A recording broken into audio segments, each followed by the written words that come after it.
So what went wrong with this conversation? Did you notice that I didn't introduce myself or explain what we were here to do? This might have left the peer unsure about the purpose of the session or about how peer support works. You could also tell that that gave a sense of unease to the peer.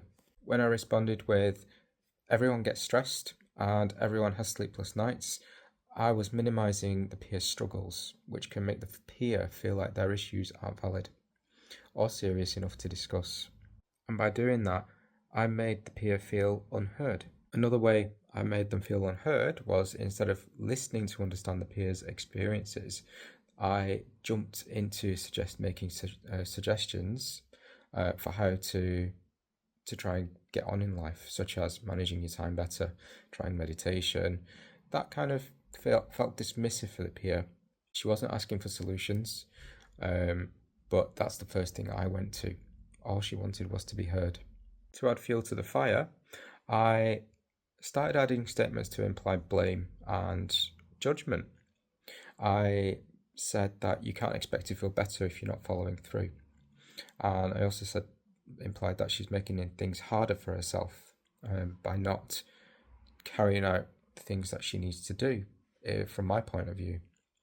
This implies that the peer is somehow at fault, and my judgmental tone discouraged the peer from sharing openly, and she may have felt ashamed for coming to me with her problems. Some of my other responses that didn't help: just take action, set some goals and stick to them. This oversimplifies the peer struggle and dismisses the complex emotions involved.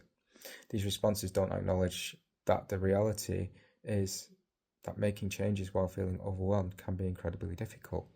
I showed very little or hardly any empathy or validation towards the peer in this conversation.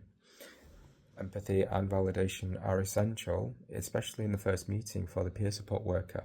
And I could have made use of reflective listening, active listening, and encouraged the peer to feel comfortable and understood.